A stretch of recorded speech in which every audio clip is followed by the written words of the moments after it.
Eu costumava pensar que a música brasileira era apenas um lamento melancólico que jamais tocaria o coração de alguém como eu. Meu nome é Emily Carter, tenho 29 anos e sou engenheira de risco americana.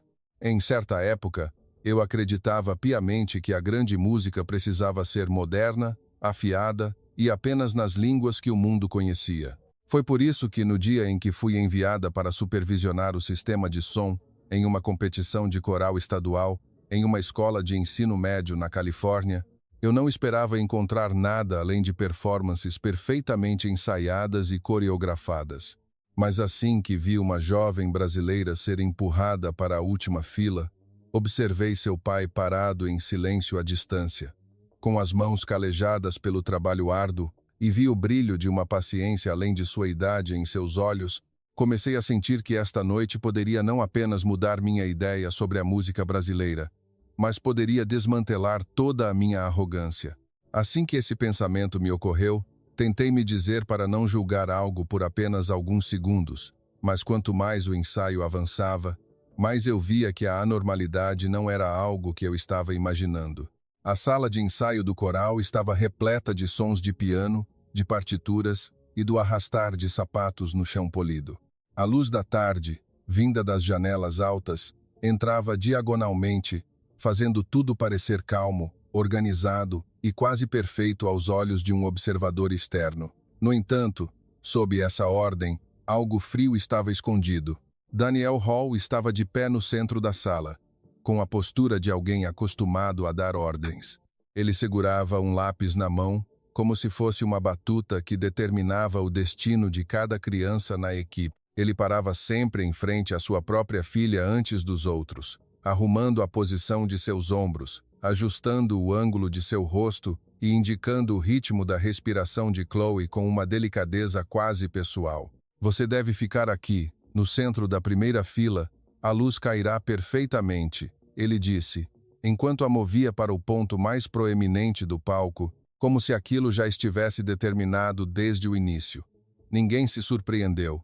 Ninguém questionou. As outras crianças apenas olharam e voltaram para suas posições em silêncio, como se todos tivessem aprendido há muito tempo a aceitar essa regra invisível. Quanto a Isabela, a jovem brasileira, ela permanecia na última fila do grupo. Ela não mostrava sinais de ressentimento ou de reivindicar seus direitos. Nem um pouco.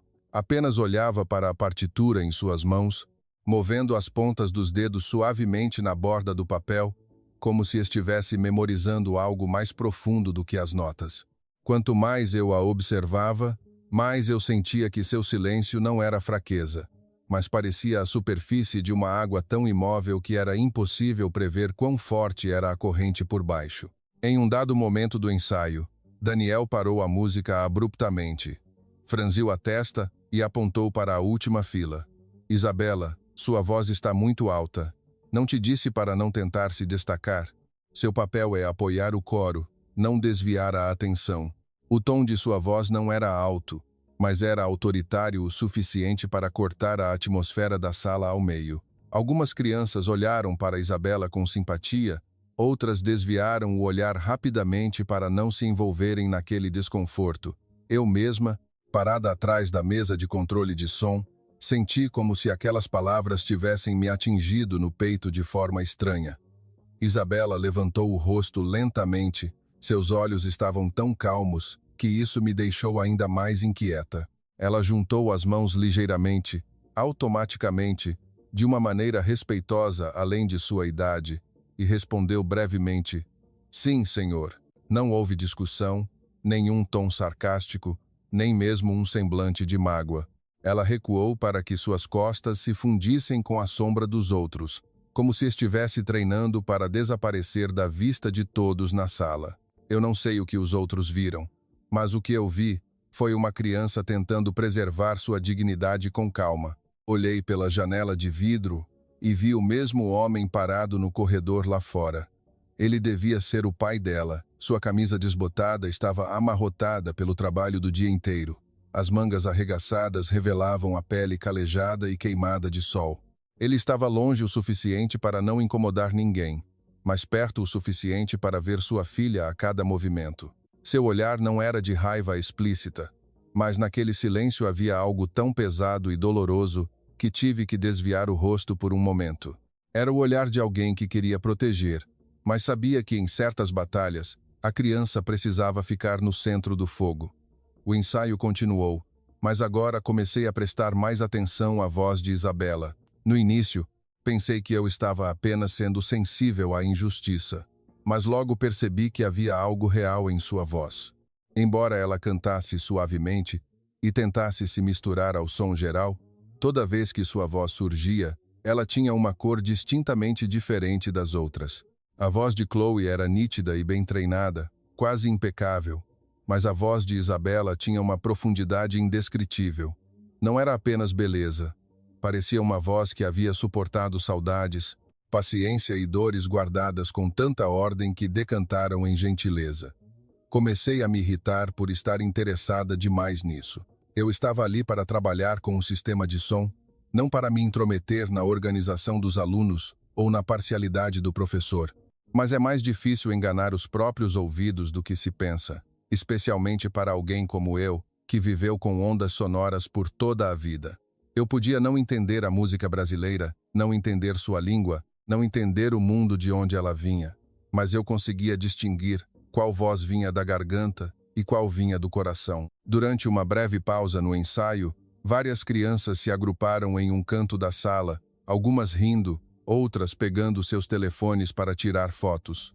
Chloe estava no centro desse grupo, exalando confiança. Tudo ao redor dela parecia brilhante, fácil e constantemente reafirmado. Isabela, por sua vez, afastou-se sozinha. Abriu uma garrafa de água em silêncio, deu um pequeno gole e sentou-se em uma cadeira perto da janela. Sua postura era tão contida que parecia estar com medo de que seu próprio cansaço incomodasse alguém. Logo, seu pai se aproximou da porta. Ele não entrou na sala, apenas entregou uma pequena marmita através da fresta da porta. Isabela a recebeu com as duas mãos e abaixou a cabeça em agradecimento. A cena era tão simples, mas me deixou imóvel por um longo tempo.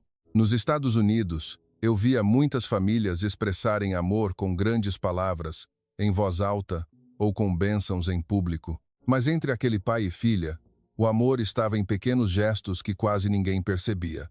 A marmita quentinha, bem embalada, a espera sem exigir nada, a inclinação da cabeça em respeito, essas coisas não declaravam gratidão, mas faziam com que toda a sala dentro de mim silenciasse. Comecei a sentir que o que eu antes chamava de simples demais ou sensível demais na cultura brasileira, talvez fosse apenas porque eu nunca havia sido capaz de perceber sua sutileza.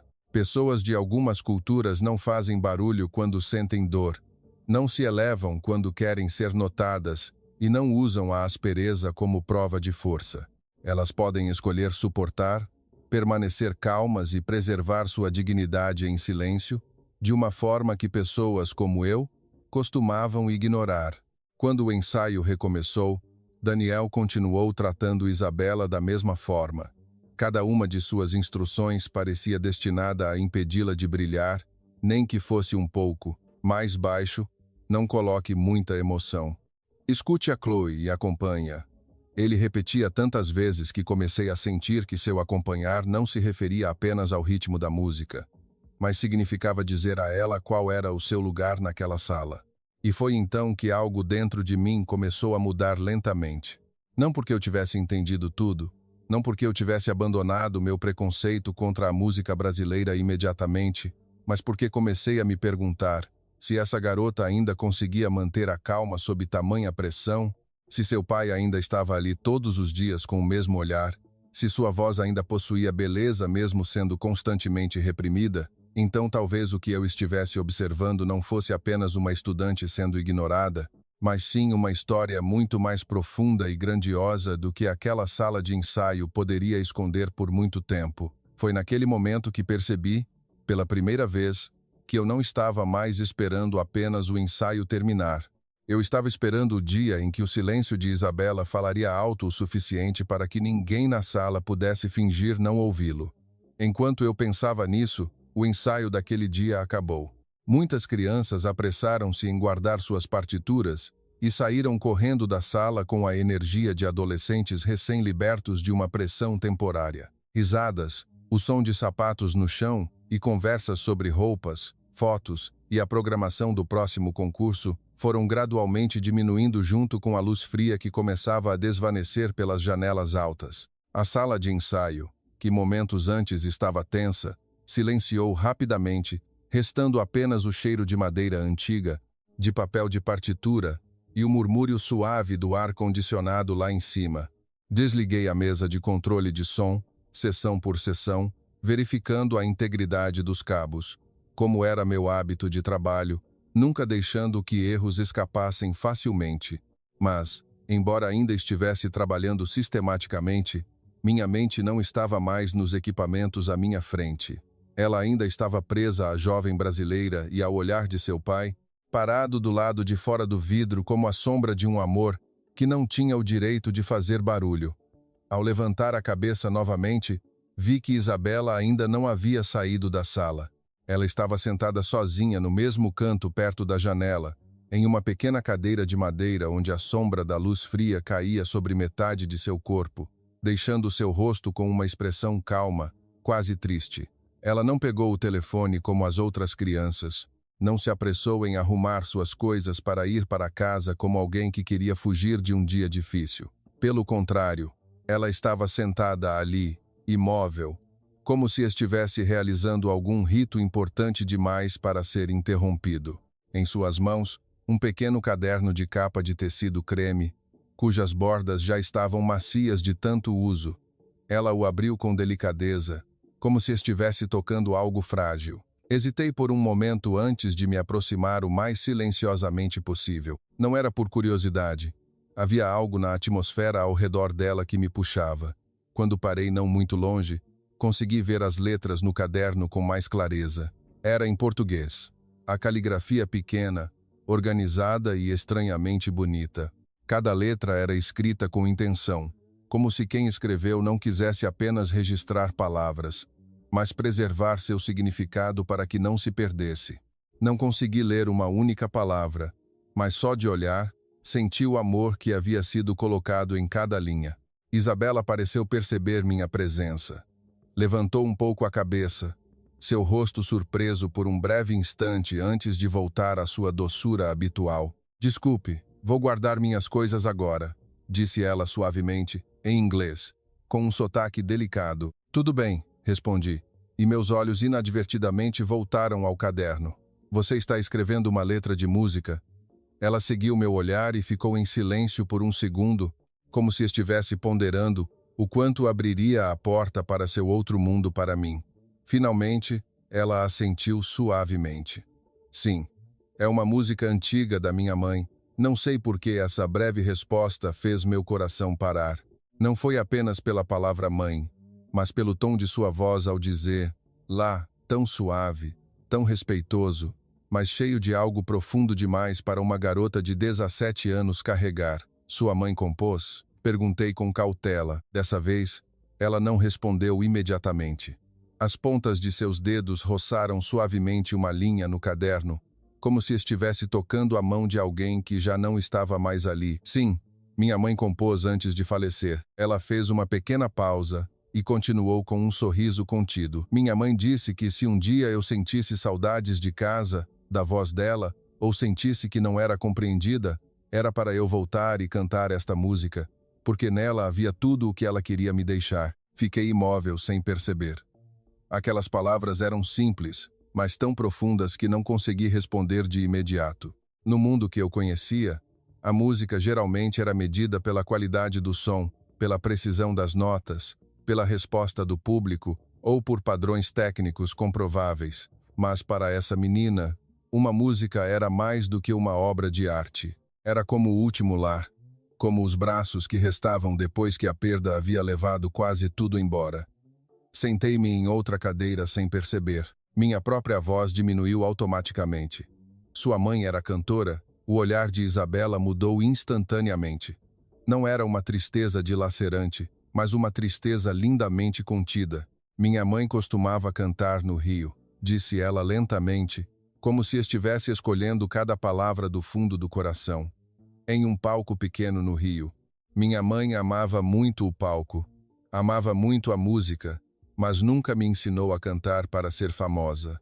Ela me ensinou a cantar para não me esquecer de mim mesma.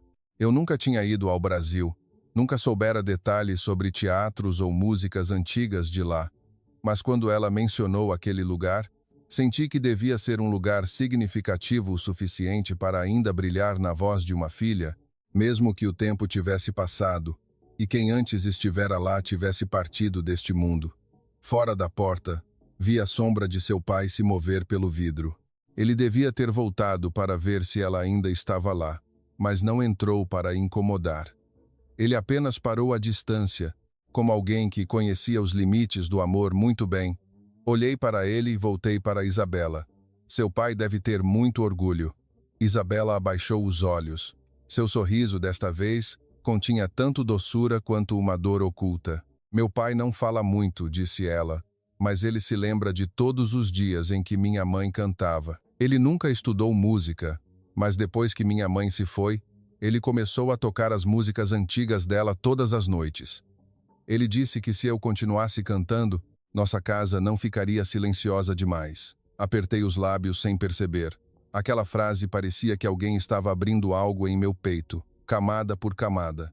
Pensei na imagem daquele homem parado do lado de fora da janela, com as mãos calejadas pelo trabalho pesado, roupas simples, uma postura tão calma que quase ninguém o notava. Mas naquela vida silenciosa, ele estava fazendo algo incrivelmente grandioso. Ele estava tentando preservar a voz de sua esposa, através da filha que estava no meio de um mundo que nunca havia sido justo com ela. Isabela fechou o caderno lentamente e o abraçou contra o peito. Às vezes, as pessoas que ouvem podem não entender português. Ela continuou, como se estivesse falando mais para si mesma do que para mim. Mas minha mãe acreditava que se eu cantasse do lugar mais verdadeiro, as pessoas entenderiam o sentimento, mesmo que não soubessem o significado de cada palavra. Eu já havia ouvido explicações semelhantes de muitos músicos ao longo da minha carreira, mas nunca pareceu tão verdadeiro quanto agora, porque a criança à minha frente não falava para impressionar. Ela falava como alguém que se agarrava a isso para continuar vivendo. Comecei a me sentir desconfortável com meu próprio passado como nunca antes. Eu costumava generalizar que a música brasileira era lenta demais, sensível demais, antiga demais. Mas agora comecei a me perguntar se, na verdade, o que eu chamava de demais era apenas porque eu nunca tive profundidade suficiente para absorvê-lo. Sentamos em silêncio por um tempo. O céu lá fora da janela começou a ficar cinza alaranjado. O som das pessoas no prédio diminuiu gradualmente até restar apenas um silêncio não constrangedor. Eu não sabia o que dizer para confortar ou elogiar, porque cada palavra que me vinha à mente parecia pequena demais em comparação com o que ela carregava naquele caderno. Por fim, perguntei suavemente: "Esta música é muito importante para você, não é?" Isabela assentiu. Seus olhos estavam calmos, mas estranhamente brilhantes. "Não é apenas uma música", ela respondeu. "É um lugar para onde posso voltar sempre que o mundo lá fora me faz sentir que não tenho um lugar." Respirei fundo e a olhei por mais tempo do que deveria. Foi a primeira vez que entendi verdadeiramente que a música de algumas culturas não nasceu apenas para o entretenimento. Ela nasceu para sustentar memórias, para preservar suas raízes para que não fossem levadas pelos ventos do mundo e para que aqueles que perderam ainda tivessem um refúgio na canção. Quando me levantei para ir embora, vi o Sr. João esperando no final do corredor. Ele pegou a bolsa da filha em silêncio. Isabela segurou o caderno junto ao peito novamente e caminhou lentamente ao lado do pai. Não houve muitas palavras entre os dois, mas no espaço daquele silêncio, ouvi algo mais claro do que jamais havia ouvido em qualquer par de alto-falantes caros na minha vida. Era o som de um vínculo, o som de não permitir que aqueles que se amam realmente desapareçam, e o som de uma cultura que ainda respirava em duas pessoas comuns naquela noite. Enquanto voltava para casa, continuei pensando na mesma frase repetidamente. Se você canta do lugar mais verdadeiro, as pessoas entenderão o sentimento, mesmo que não saibam o significado de cada palavra. Não tinha certeza se estava pronta para admitir que talvez eu tivesse entendido tudo errado sobre a música brasileira. Mas uma coisa eu já sabia. A música naquele pequeno caderno de Isabela não seria escondida por muito tempo. E quando ela fosse realmente cantada do coração dela, talvez a pessoa que mais mudaria seria eu.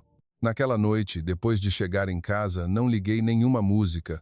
Embora geralmente eu sempre deixasse algum som tocando na sala, seja jazz, bossa nova ou o som de piano, que ajudava a aliviar o cansaço do dia de trabalho. Mas naquela noite, eu precisava de silêncio, porque naquele silêncio, algo soava mais alto do que todas as músicas que eu mesma havia escolhido. Eram as palavras de Isabela, era a imagem do caderno de capa creme que ela abraçava contra o peito, e era o olhar do Sr. João, cansado, mas que nunca deixava a esperança da filha cair de suas mãos, nem uma única vez. Na manhã seguinte, o ar na escola estava um pouco mais fresco do que o normal.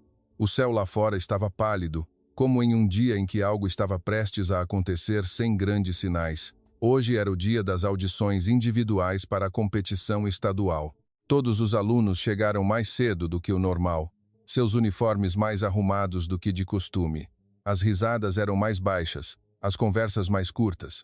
Até Chloe, que geralmente parecia confiante até a arrogância, tinha uma tensão no canto da boca. Todos sabiam que hoje não era apenas sobre cantar. Era o dia em que alguém seria visto e alguém seria empurrado de volta para as sombras. O pequeno auditório da escola foi transformado em uma área de audição temporária. A luz no palco era branca e quase fria. Eu estava na minha posição habitual, atrás da mesa de controle de som, verificando os níveis dos microfones, a frequência, a reverberação da sala e fazendo tudo de acordo com minha função. Mas desta vez, eu sabia claramente que não estava olhando para aquele dia apenas com os olhos de uma técnica. Eu estava esperando por algo indescritível, como se meu coração já soubesse antes da razão que uma música seria testada, não apenas pelos ouvidos dos ouvintes, mas pela parcialidade de todo o mundo que estava à sua frente. Daniel inspecionava a lista com uma expressão séria. Falava com os outros jurados em um tom educado, profissional e autoconfiante. Como alguém que acreditava ter tudo sob controle, ele anunciava a ordem dos cantores um por um e, como esperado, Chloe foi a primeira a se apresentar. Ela subiu ao palco com 100% de prontidão, ombros retos, cabeça ligeiramente erguida, em um nível perfeitamente treinado. Seu traje era impecável. Quando o piano começou a tocar, ela soltou sua voz com precisão em quase todos os pontos. Admiti francamente que Chloe era talentosa. Ela tinha boa respiração, disciplina, conhecia seus ângulos e sabia como conquistar os jurados. Sua voz era controlada, as notas altas firmes, as transições limpas. Tudo estava correto no sentido que o sistema de treinamento moderno elogiava. Mas quanto mais eu ouvia, mais sentia como se estivesse olhando para uma joia polida demais. Refletia bem a luz, mas não era quente o suficiente para alguém colocar a mão e sentir a vida lá dentro. Quando Chloe terminou de cantar, os aplausos irromperam imediatamente. Daniel sorriu com uma satisfação que não se dava ao trabalho de esconder. Inclinou-se para dizer algo aos jurados, seu rosto cheio da convicção de que a pessoa certa estava no lugar certo. Os próximos alunos se apresentaram em ordem. Alguns eram bons, outros excessivamente nervosos. Alguns tinham talento, mas ainda eram instáveis. A atmosfera da sala fluiu de acordo com o plano de seleção que todos conheciam, até que o nome de Isabela foi chamado. Naquele instante, a sala inteira não silenciou drasticamente, mas para mim, todos os sons ao redor pareciam se afastar por si mesmos. Vi Isabela levantar-se lentamente da cadeira. Ela não andava com a postura de alguém que queria conquistar, nem tentava parecer mais proeminente que os outros. Ela apenas sustentava seu corpo com suavidade, como alguém que carrega algo no coração com mais respeito do que ambição. Ela não tinha o caderno nas mãos, mas sentia estranhamente que a canção ali dentro subia ao palco com ela.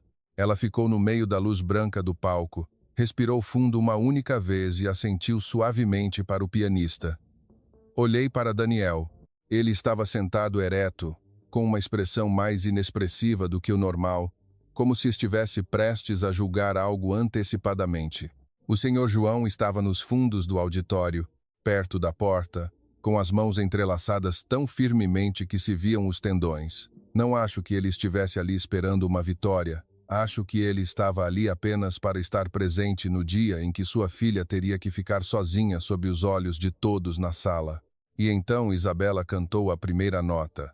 Não sei como descrever isso sem diminuí-lo em relação à realidade, porque o que aconteceu naquele instante não foi apenas o começo de uma música, mas foi como se alguém abrisse outra porta do mundo no meio daquele auditório.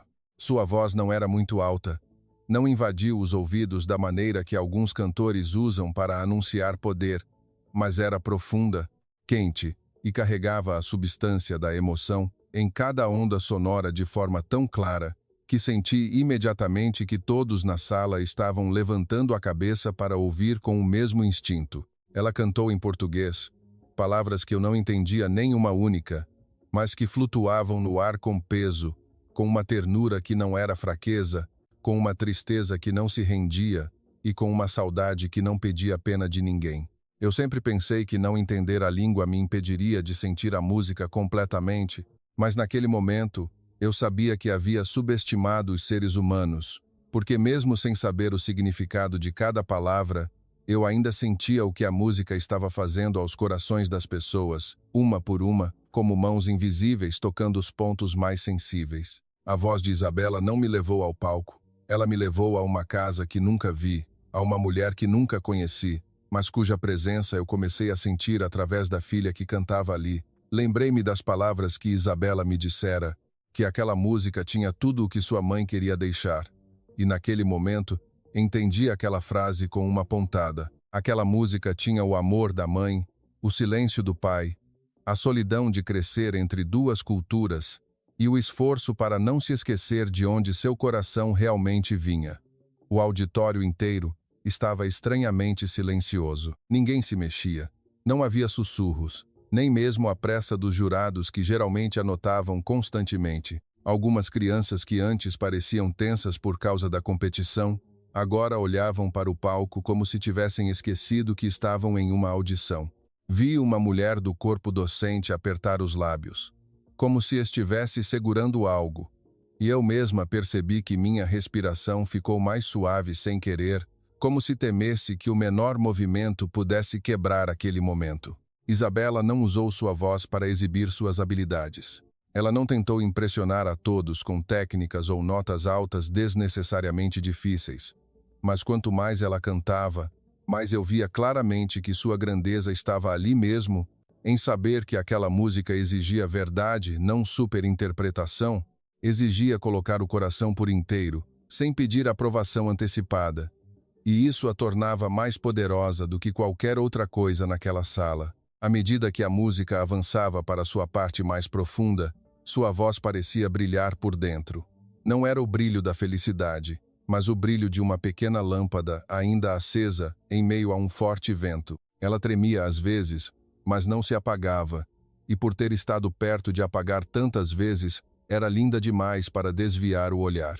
Eu nunca pensei que uma música brasileira me faria sentir como se alguém abrisse velhas feridas em meu coração, que eu nunca admiti ter.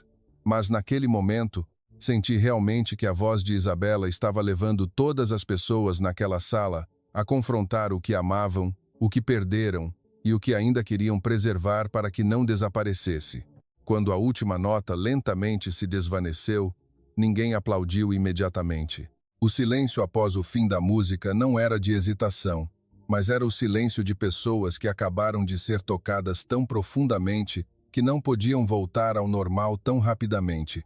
Olhei ao redor da sala e soube imediatamente que não era a única a sentir. Muitas crianças tinham os olhos vermelhos. Alguns professores olhavam fixamente para o palco, sem esconder a emoção. O senhor João, que estava nos fundos, abaixou a cabeça apenas um pouco, mas vi o brilho em seus olhos mais claramente do que nunca. Ele não sorriu amplamente, não fez grandes gestos. Ele apenas estava ali, como alguém que ouviu a voz de um ente querido voltar à vida no suspiro de sua filha. E então os aplausos começaram, finalmente. Primeiro de um canto, Depois se espalharam por todo o auditório. Não eram aplausos de incentivo por educação, mas eram aplausos de aceitação instintiva, uma aceitação que vinha antes do pensamento, antes do preconceito e antes de qualquer cálculo. Senti que minhas próprias mãos estavam aplaudindo também, embora eu nem soubesse quando comecei. Mas enquanto tudo parecia estar abrindo caminho para a verdade se erguer no centro da sala com dignidade, vi Daniel recostar-se lentamente. Seu rosto não suavizou nem um pouco. Ao contrário, ele se contraiu, como alguém que acaba de ver algo que não pode controlar, e por não poder controlar, estava pronto para negá-lo. Ele esperou até que os aplausos diminuíssem e disse em um tom excessivamente plano: "Muito sentimento, de fato." Ele fez uma pequena pausa antes de continuar. "Mas para uma competição estadual, precisamos de mais universalidade e neutralidade. Esse tipo de música é muito específico. Acho que ela seria mais adequada para apoiar o conjunto da equipe e não para ser a líder." Senti o ar na sala gelar instantaneamente. Suas palavras não apenas rejeitaram a voz de Isabela, elas rejeitaram tudo o que acabara de acontecer diante de todos. Rejeitaram a verdade que toda a sala acabara de sentir em comum, simplesmente porque não se encaixava na estrutura que ele havia predefinido. Isabela não argumentou. Ela apenas abaixou a cabeça em aceitação e desceu do palco lentamente. Sua expressão era tão inexpressiva que isso me fez perceber o quão profunda era a ferida. Naquele instante, entendi que às vezes o mais cruel não é não ver o valor, mas é ver e ainda assim escolher reprimi-lo, porque não se encaixa no que se quer acreditar. E também soube que, a partir daquele momento, a história de Isabela não seria apenas a de uma criança sendo maltratada em uma equipe de coral, mas se tornaria uma prova de algo muito maior. Uma prova de se a verdade de uma voz seria alta o suficiente para romper a parede do preconceito cuidadosamente construída por tanto tempo neste mundo. Após aquela decisão cair no meio do auditório como uma chapa de metal fria sobre todos os sentimentos, ninguém falou imediatamente. Muitas crianças que momentos antes aplaudiam Isabela com olhos sinceros, agora estavam sentadas imóveis, como se fossem forçadas a engolir algo. Alguns professores desviaram o olhar, alguns jurados agiram como se nada estivesse errado, embora o silêncio na sala dissesse mais claramente do que qualquer palavra que todos haviam visto a verdade juntos, mas nem todos teriam a coragem de assumir essa verdade. Quanto a Isabela, ela desceu do palco com uma calma dolorosa. Não havia lágrimas, não havia pressa, nem mesmo um gesto de autoproteção da dignidade que muitos adolescentes poderiam fazer. Ela apenas voltou para seu lugar, colocou as duas mãos no colo de forma organizada e olhou para o chão por um momento. Pensei que se ela tivesse chorado ali, talvez eu me sentiria mais aliviada, porque pelo menos a dor teria uma forma clara. Mas sua imobilidade me fez sentir uma ferida mais profunda, a ferida de alguém acostumado a lidar com a injustiça sem impor um fardo a ninguém. Quando a audição terminou, os outros alunos saíram em grupos, um a um. Alguns tocaram levemente o braço de Isabela e disseram brevemente que ela havia cantado muito bonito. Alguns não disseram nada, apenas trocaram olhares cheios de constrangimento e simpatia.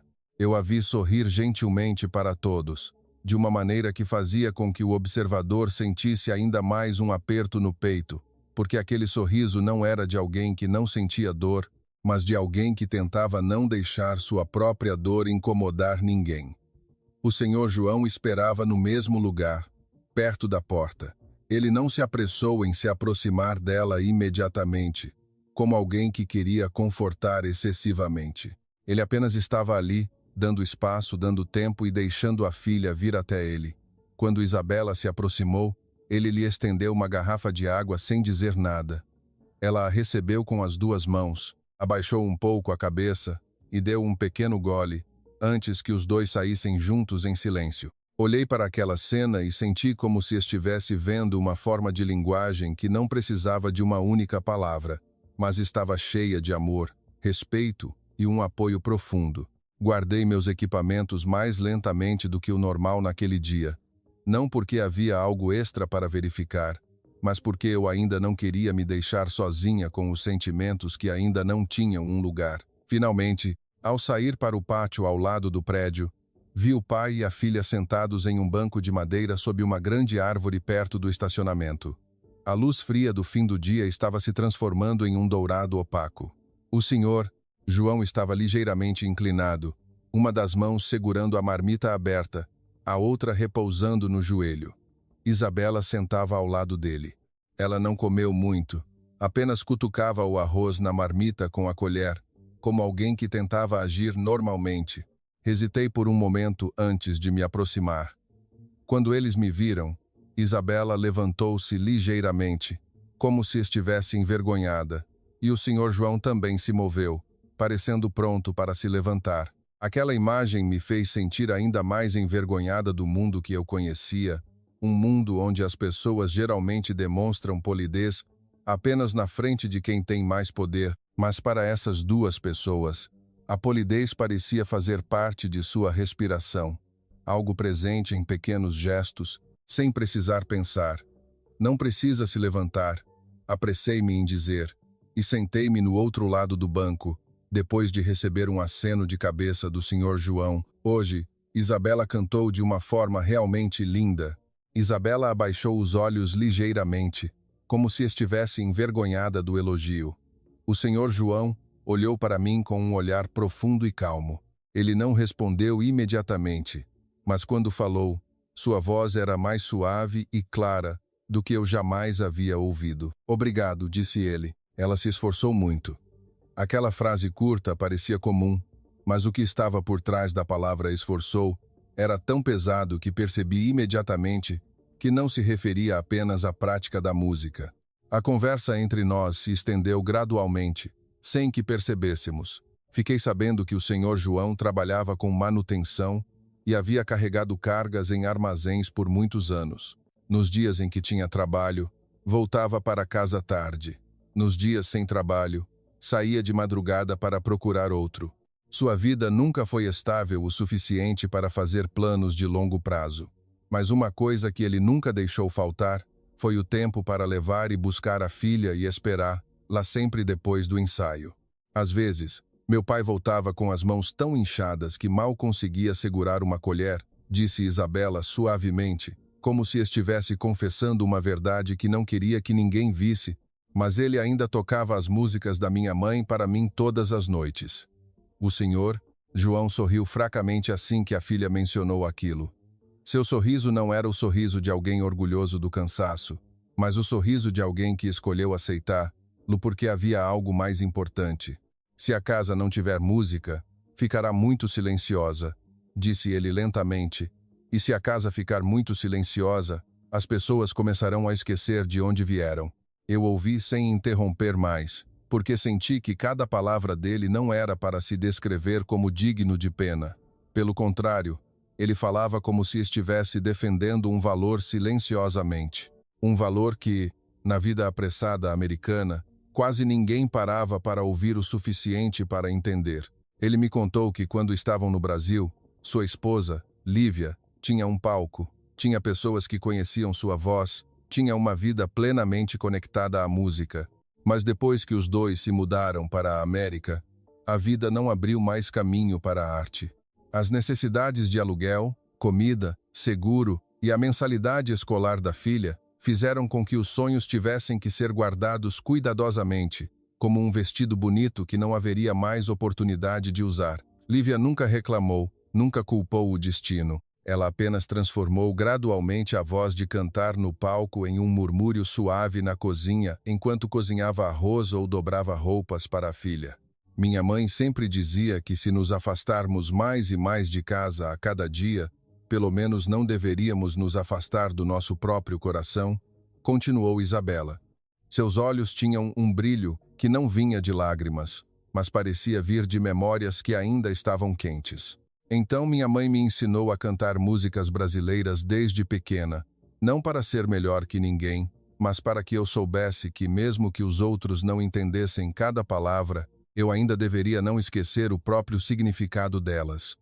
Foi então que comecei a entender mais claramente que o que Daniel rejeitou no palco não foi apenas a apresentação solo de uma criança. Ele estava rejeitando o laço de uma família, rejeitando o trabalho árduo e longo de um pai, rejeitando a última voz que uma mãe havia deixado e rejeitando o direito de uma menina de preservar suas raízes em um mundo que queria que tudo fosse neutro até ficar vazio. Perguntei a ela se Isabela alguma vez pensou em desistir, em parar de se esforçar, em parar de ser forte, em parar de segurar aquela música como a coisa mais preciosa em sua vida. Ela ficou em silêncio por um momento antes de responder.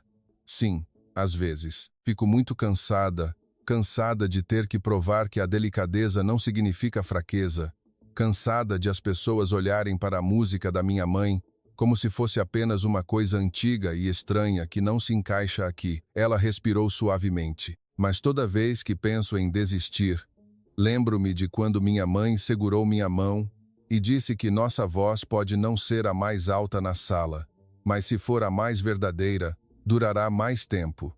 Eu não sabia por que aquela frase parecia ter um impacto tão forte em meu peito. Não eram palavras de alguém que sonhava em conquistar o mundo, mas palavras de alguém que entendia o verdadeiro valor de existir. Talvez a lição mais profunda desta história não seja vencer o preconceito dos outros, mas talvez seja não permitir que esses preconceitos nos roubem nossa voz verdadeira. Depois daquele dia, comecei a observar Isabela com mais atenção em todos os ensaios, mas não mais como uma mera observadora. Comecei a ajudar com pequenas coisas que podia fazer. Ajustava a posição do microfone para se adequar melhor ao seu alcance vocal, parava para ouvi-la quando ela aquecia a voz sozinha e, às vezes, apenas perguntava: "Você está cansada hoje?" Essas perguntas simples me fizeram perceber que ela não queria que ninguém sentisse pena dela. O que ela precisava era apenas alguém que ouvisse de verdade, sem julgar rapidamente. O Sr. João continuava vindo todos os dias. Ele ficava em silêncio, às vezes com um saco de comida, às vezes com uma garrafa de água. Alguns dias, eu o via tirar um telefone antigo e tocar algumas gravações, ouvindo-as repetidamente com uma expressão visivelmente mais suave no rosto. Acredito que pudesse ser a voz de Lívia, ou talvez a voz da filha que ele havia gravado para se ajudar a passar pelos dias de trabalho árduo. Ninguém explicava, mas eu comecei a entender que, para algumas pessoas, o amor nunca tem a forma de uma declaração. Ele está na constância, na presença, em não desaparecer. Quanto mais a data da grande competição se aproximava, mais tensa ficava a atmosfera ao redor da equipe. Todos os alunos eram treinados para serem mais precisos, mais rigorosos e mais unificados. Mas sob essa prontidão, eu sentia que algo estava sendo reprimido ainda mais fortemente. A voz de Isabela continuava linda, mas agora eu ouvia mais claramente que uma imensa pressão tentava forçá-la a ficar dentro de um limite mais estreito do que ela realmente era. Enquanto Chloe era empurrada para frente continuamente, como se tudo devesse terminar de acordo com o roteiro que Daniel havia escrito previamente, no fundo, comecei a acreditar que algumas coisas não podem ser reprimidas por muito tempo. Não porque iriam explodir de raiva, mas porque a própria verdade tem sua natureza. Mesmo que seja forçada a silenciar, ela encontrará uma maneira de fazer sua voz ser ouvida no dia em que o mundo abrir uma fresta de segundo. E eu senti estranhamente que a noite da competição que se aproximava poderia não ser apenas uma noite de julgamento de vitória ou derrota, mas poderia ser a noite em que tudo o que havia sido reprimido por tanto tempo seria trazido à luz ao mesmo tempo, quer algumas pessoas estivessem prontas para aceitar ou não. A noite da competição chegou mais rápido do que eu imaginava. Embora por muitos dias antes, tudo em mim parecia estar esticado pela tensão, fazendo o tempo passar lentamente. Mas quando a van da equipe virou para o grande centro de artes naquela noite, senti como se tudo estivesse convergindo para um ponto ao mesmo tempo. As luzes na frente do auditório brilhavam intensamente. Os carros dos pais formavam uma fila apertada. Pessoas vestidas elegantemente, vozes de conversas misturadas com anúncios de funcionários, ecoavam por toda a área. O cheiro de perfume caro misturado com o cheiro de novos programas pairava no ar. Tudo parecia ser um evento juvenil importante, bem preparado, impecável e controlado. Mas quanto mais tudo parecia organizado por fora, mais eu sentia estranhamente a fragilidade disso. Fui para minha posição na sala de controle de som, antes mesmo do horário de início. Todos os equipamentos foram verificados repetidamente, até que quase não havia espaço para erros. Cada microfone enviava um sinal normal, os alto-falantes principais e os monitores funcionavam perfeitamente. O sistema de energia de backup estava pronto para uso. Verifiquei os números na tela meticulosamente, embora, no fundo, o que mais me preocupava naquela noite não fossem as máquinas, mas os humanos. Uma jovem que fora forçada a ficar para trás o tempo todo e o mundo inteiro que gostava de decidir o que deveria estar no centro das atenções e o que deveria ser deixado nas sombras. Na hora certa, olhei pelo vidro para os bastidores. Crianças de várias escolas se preparavam, figurinos de diferentes cores moviam-se e brilhavam sob a luz fraca. Os treinadores andavam de um lado para o outro, alguns pais abraçavam seus filhos, outros davam tapinhas nos ombros para encorajar, alguns levantavam seus telefones para tirar fotos com um orgulho transbordante em seus olhos. A equipe da escola de Viridian estava agrupada em ordem, vestindo uniformes de coral escuros. Daniel inspecionava a todos com uma expressão tão séria e inexpressiva que era impossível ler o que ele estava pensando por dentro. Chloe estava mais perto dele, e sua posição, é claro, continuava proeminente como sempre. Enquanto isso, Isabela ainda estava lá atrás, sua pequena figura quase sendo engolida pelos outros alunos. Mas havia algo diferente em sua postura naquela noite. Não era resistência, não era raiva e não era desespero. Era a calma de alguém que estava conectada a algo profundo demais para ser abalada por coisas superficiais. Olhei para a plateia à frente e encontrei o Sr. João sentado não muito longe do palco. Ele usava uma camisa simples de cor escura com um terno velho, o mais bem passado possível. O conjunto não se destacava entre as pessoas elegantemente vestidas, mas me deu um nó na garganta de uma forma indescritível, porque eu sabia muito bem que ele não estava ali para se exibir. Ele veio para estar presente na noite em que sua filha teria que enfrentar o mundo novamente, e ele não a deixaria procurar, Louis não o encontrar. A competição começou com elegância. As escolas se apresentaram em ordem. Algumas equipes foram excelentes, outras cometeram pequenos erros, mas, no geral, tudo fluiu profissionalmente. Os aplausos eram constantes, os jurados anotavam as pontuações com expressões sérias, o apresentador anunciava cada segmento suavemente, como se aquela noite tivesse sido projetada para que a perfeição fosse a vencedora. Quando chegou a vez da escola de Viridian, senti minha respiração ficar superficial sem querer. As crianças subiram ao palco em sincronia. Uma luz dourada suave caía sobre a fila do coro, fazendo-o parecer bonito e quase impecável. Daniel avançou para sua posição de maestro com confiança. Tudo parecia seguir a imagem que ele sempre quis. A primeira música transcorreu sem problemas. A segunda também não teve erros. Chloe teve a parte de destaque que deveria ter.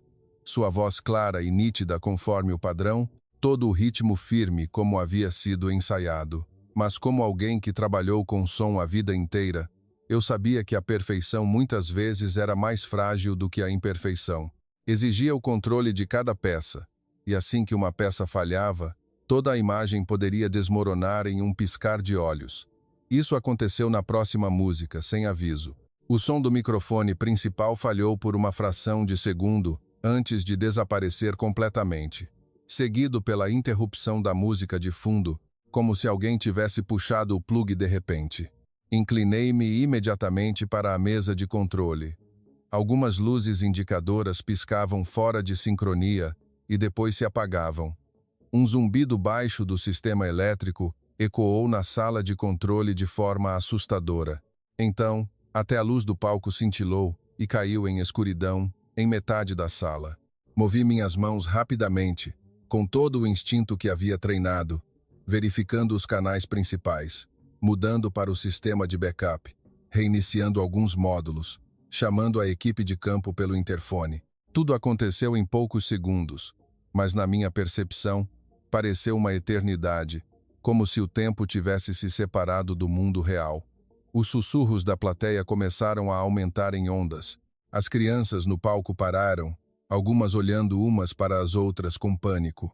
Daniel ficou imóvel na frente do palco, como alguém que dedicou toda a vida a organizar as coisas, mas nunca se preparou para o dia em que o mundo não seguiria seus planos. Um funcionário anunciou desculpas pelo sistema de emergência. O anúncio era rouco e instável, aumentando ainda mais a atmosfera de ansiedade. O público começou a se mexer, alguns levantando-se de suas cadeiras, outros conversando em voz alta. As crianças da equipe de Viridian começaram a perder a concentração visivelmente. Vi Chloe procurar Daniel com um olhar que nunca havia tido que lidar com um vazio como aquele antes, porque durante todo o tempo ela fora mantida em um espaço onde alguém sempre garantia que tudo estivesse pronto. E naquela confusão, eu vi Isabela se mover. No início, foi apenas um pequeno passo para fora da fila, um passo que ninguém ordenou, ninguém direcionou, nenhum holofote a seguiu, nenhuma música a acompanhou. Ela apenas caminhou para a frente em silêncio. Mas aquele silêncio fez com que eu e muitas pessoas nos virássemos para olhar ao mesmo tempo, como se algo estivesse prendendo nossos olhos. Isabela caminhou até a frente do palco, sob a luz fraca que restava apenas em parte. Seu rosto estava incrivelmente calmo.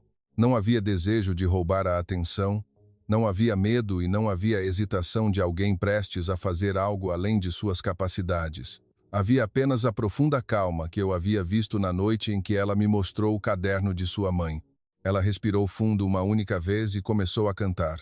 Não havia microfone, não havia música de fundo, não havia apoio de nenhum sistema. Havia apenas a voz humana pura flutuando no meio do auditório, que ainda estava cheio de movimentos e inquietação. Mas algo milagroso aconteceu quase imediatamente. Sua primeira nota não tentou lutar contra o caos.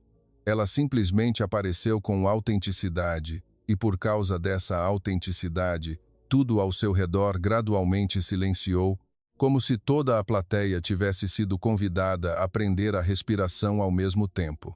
Ela cantou em português, a música de sua mãe, a música que um dia esteve no pequeno caderno creme, a música que tinha um lar, saudades, ternura e as raízes de uma pessoa escondidas em cada palavra. Eu ainda não entendia o significado da língua, mas naquela noite eu não precisava mais de tradução, porque o que fluía da voz de Isabela era mais claro do que palavras. Era um amor que não precisava de explicação, uma tristeza que não pedia pena, uma força que não gritava em anúncio, e a dignidade de alguém que, mesmo empurrada para trás, nunca permitiu que seu coração se ajoelhasse. Quanto mais ela cantava, mais sua voz se expandia de forma incrível. Não era um volume forçado, mas parecia uma onda de água límpida que se expandia naturalmente, até que, por fim, fluiu para todos os cantos do auditório. O caos anterior desapareceu gradualmente, como poeira que se assenta no chão.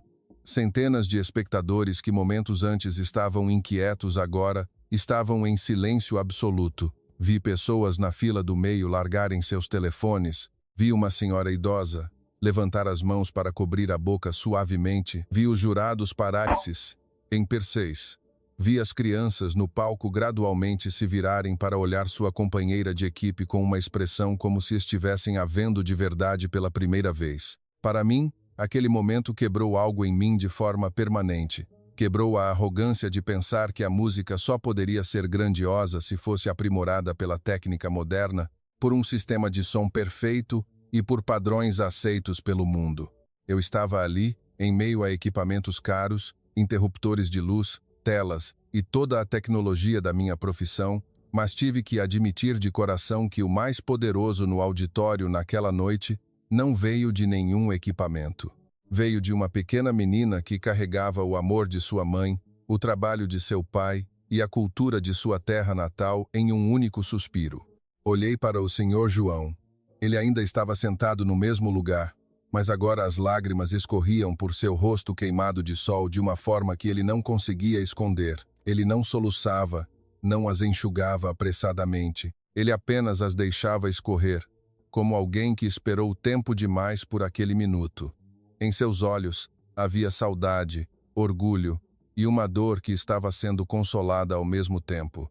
Eu soube imediatamente que, para ele, a voz que ecoava no palco não era apenas a voz de sua filha, Mas era a voz de sua esposa falecida, a voz de um lar que antes tinha vida e a voz de uma esperança que o mundo havia tentado silenciar o tempo todo, mas nunca conseguiu.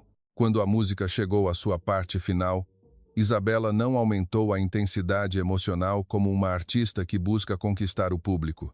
Em vez disso, ela cantou com uma calma cada vez mais profunda, como se estivesse devolvendo algo àqueles que partiram e entregando algo mais àqueles que ainda estavam presentes.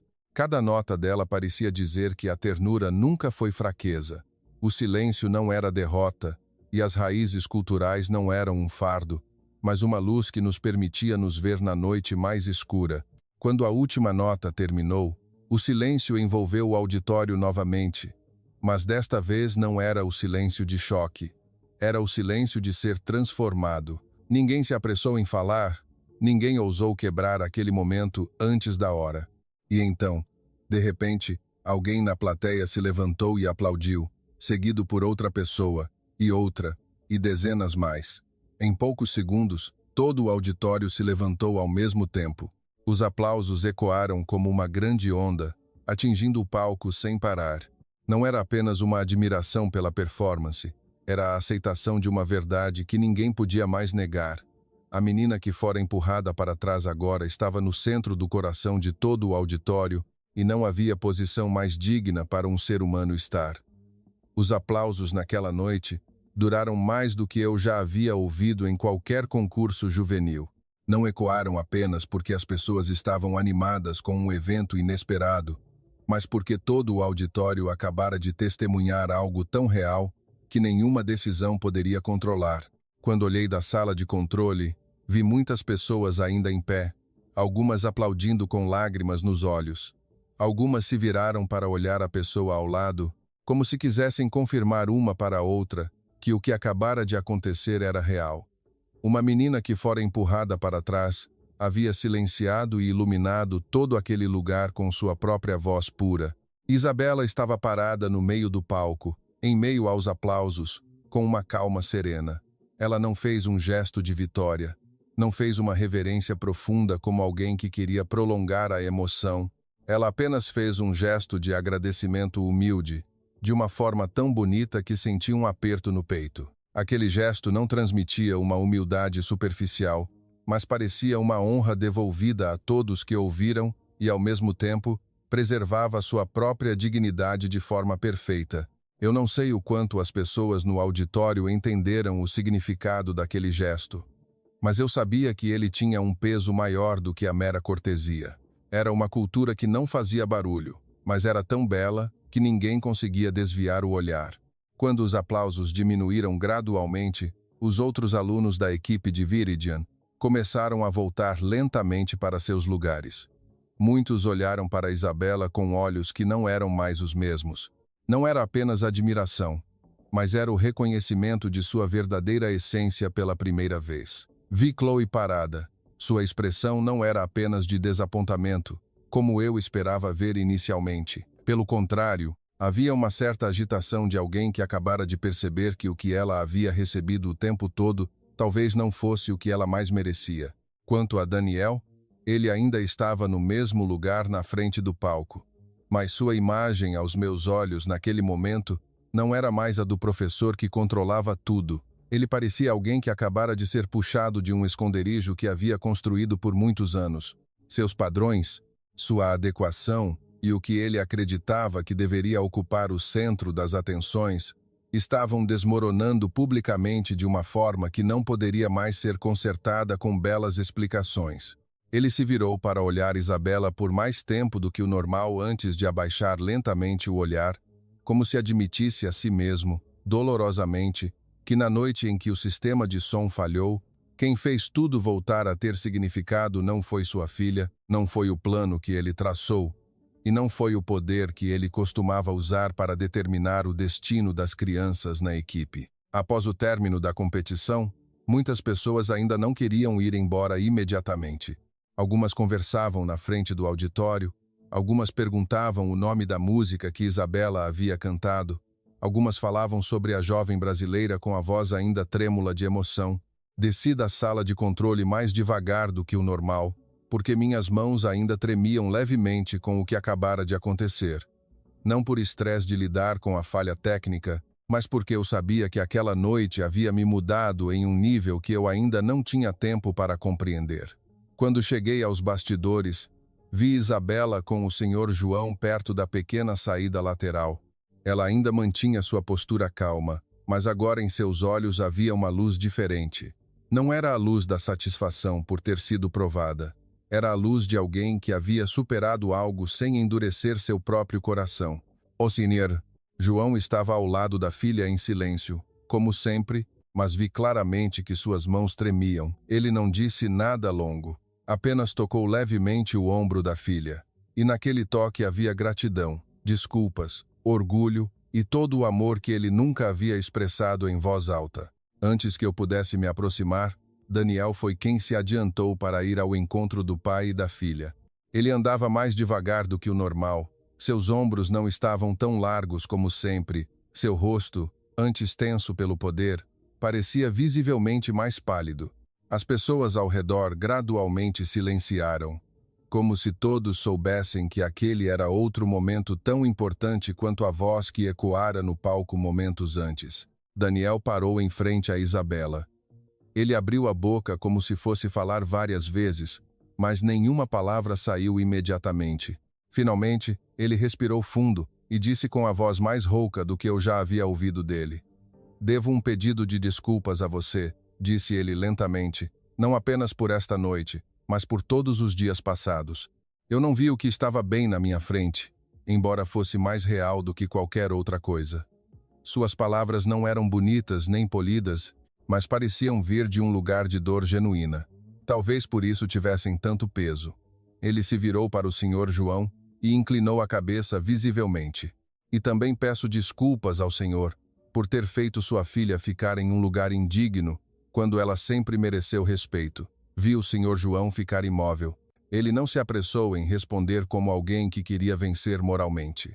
Ele apenas olhou para Daniel com um olhar cansado, mas não áspero, antes de falar em um tom suave e educado: "Obrigado por falar a verdade." Em seguida, ele fez uma pequena pausa e continuou: "Uma criança precisa de oportunidade mais do que de pena. E a cultura de ninguém deve ser desvalorizada apenas porque os outros não estão acostumados a ela." Aquela frase me fez sentir como se fosse atingida novamente, porque era a verdadeira essência de toda a história. O que Isabela precisava não era de uma exceção, não era de uma compaixão especial, e não era de elogios apenas por ser uma oprimida. Ela precisava apenas da coisa mais simples e mais difícil do mundo: ser ouvida com justiça.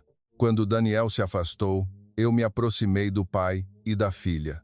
Naquele instante, soube que não podia mais ficar ali como uma estranha que apenas percebia e deixava tudo passar.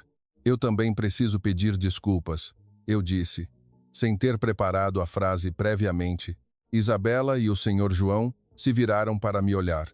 Talvez eu não tenha feito o que Daniel fez, mas eu tinha preconceito contra a música brasileira, contra a delicadeza de sua cultura e contra o que eu não entendia. Eu costumava pensar que era muito distante ou não moderno o suficiente. Mas esta noite eu sei que, na verdade, eu era rasa demais para enxergar. Não sei quando meus olhos marejaram, mas só sei que naquela noite, aquela confissão era tão necessária para mim quanto a respiração. Isabela sorriu para mim com ternura. Seu sorriso não continha nem um pingo de julgamento. Ela apenas disse: "Às vezes, ouvir com o coração verdadeiro pode começar devagar, mas se começa, sempre tem significado." Lembro-me claramente do dia em que ela disse isso, até hoje, porque não era uma frase de consolo comum, mas parecia uma porta que se abriu para que eu finalmente pudesse atravessar minha própria arrogância. Depois que as pessoas começaram a ir embora, tive a oportunidade de conversar com Isabela por mais tempo pela primeira vez, sem o som do ensaio, sem anúncios ou pressões interferindo entre nós. Sentamos em um pequeno camarim nos bastidores. Do lado de fora, ainda havia pessoas passando ocasionalmente, mas a atmosfera na sala era estranhamente calma. Perguntei a ela sobre a música que cantara naquela noite, e ela me contou com mais profundidade do que antes. Aquela música era a última que Lívia compôs antes de falecer. Não foi escrita para uma grande apresentação, não foi composta para um concurso ou para que as pessoas a elogiassem como uma obra de arte superior. Era uma música que uma mulher escreveu no dia em que soube que talvez não pudesse ficar com sua filha por tempo suficiente. Então, ela colocou tudo o que queria deixar nela. O cheiro da casa de onde vieram, o calor da língua materna, o silêncio noturno na pequena cozinha da família imigrante, o cansaço do pai e o lembrete gentil para não permitir que o mundo nos fizesse sentir vergonha de nossas raízes. Minha mãe sempre me dizia que as pessoas podem sobreviver, mesmo longe de casa, se ainda tiverem algo no coração que as possa levar de volta, disse Isabela lentamente. Para minha mãe, essa coisa era a música, e ela queria que fosse assim para mim também. Eu a ouvia e sentia que aquela noite havia movido toda a história para fora do âmbito da competição. O que aconteceu não foi apenas a história de uma jovem que provou seu valor no palco, mas estava se tornando a história da memória cultural, a história da transmissão da dignidade de uma geração para outra e a história de um mundo que precisava aprender que a universalidade não significa fazer todas as vozes iguais, mas sim ter espaço para que as vozes diferentes ainda possam ser elas mesmas com dignidade. Depois daquela noite, voltei para casa com um sentimento que se recusava a se acalmar. Liguei o computador, sentei-me diante da tela por horas, olhando para algumas imagens gravadas, para os nomes dos jurados, para as notas que havia feito durante o evento, e soube claramente uma coisa. Esta história não deveria terminar apenas na memória das pessoas que estavam no auditório naquela noite. Se eu a deixasse desaparecer com o tempo, eu me tornaria mais uma pessoa que viu a verdade e escolheu silenciar.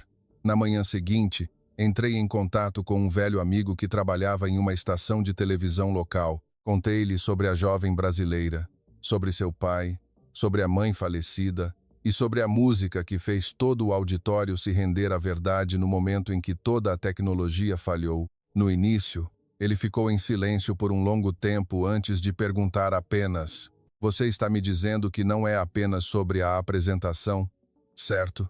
E eu respondi imediatamente: "Sim, é sobre o que nunca vimos."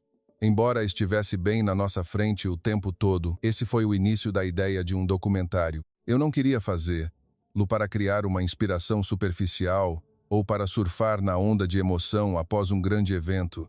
Eu queria fazê-lo porque eu sabia que a história de Isabela e do Sr. João tinha algo que o mundo deveria ouvir por completo. Era a história de uma família que preservava suas memórias através da música, a história da cultura brasileira, que é delicada, mas nunca fraca, e a história de como a arte pode quebrar preconceitos diante daqueles que mais acreditavam neles. Quanto mais eu me dedicava, mais o interesse das pessoas ao meu redor se expandia inesperadamente. O pequeno clipe daquela noite foi muito comentado. Pessoas da área de educação começaram a perguntar quem era aquela jovem. Pessoas do meio musical começaram a discutir o significado de padrões e universalidade em um tom mais sério do que antes. Muitos entraram em contato comigo para dizer que nunca haviam pensado que a música brasileira teria uma emoção tão profunda, ou que nunca souberam que o silêncio, a polidez e a falta de exigência de um espaço barulhento poderiam esconder um poder imenso. Mas para mim, nada estava completo até que eu visse com meus próprios olhos que tipo de terra moldara uma voz assim. Que tipo de cidade, que tipo de rua, que tipo de cheiro de comida, que tipo de memória fez uma mãe escrever uma música para sua filha daquela forma, e fez uma jovem preservar essa música até que ela se tornasse uma luz na noite mais escura. Não muito tempo depois, tomei uma decisão que até eu mesma me surpreendi. Vou ao Brasil. Eu não queria ir como uma turista procurando por novidades. Eu queria ir como alguém que acabara de perceber o quão limitada sua visão de mundo havia sido, e que estava prestes a viajar para a fonte do som que mudou sua vida, para aprender mais profundamente do que a admiração, para entender além da impressão e para que a história de Isabela não terminasse na noite de uma vitória no palco, mas crescesse para se tornar uma ponte que realmente conectaria os corações de dois mundos. Quando voltei para a América, Não voltei como a mesma mulher. A vida externa continuou como sempre. O trabalho ainda precisava ser feito. As pessoas ainda se apressavam. A cidade ainda estava cheia de sons competindo para serem mais altos a cada dia. Mas por dentro, algo estava mais calmo e claro do que nunca. Comecei a contar a história de Isabela para meus colegas de trabalho e para as pessoas ao meu redor. Comecei a tocar música brasileira para que outros ouvissem. Comecei a falar sobre a beleza da cultura que eu havia ignorado com respeito em vez de julgamento. Isabela, por sua vez, continuou a cantar, não para vencer mais ninguém, mas para preservar a voz de sua mãe, o coração de seu pai e suas próprias raízes em um mundo em constante mudança. O Senhor João também não era mais apenas um pai silencioso para mim. Ele era a representação de um amor que não precisava ser declarado, mas que era firme o suficiente para sustentar a vida de alguém com dignidade. Nós três continuamos em contato, e naquele laço aprendi a coisa mais valiosa da vida.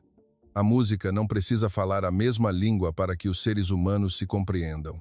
A sinceridade não precisa fazer barulho para que o mundo a aceite, e qualquer cultura, quando transmitida com um coração verdadeiro, tem poder suficiente para derreter o preconceito mais rígido.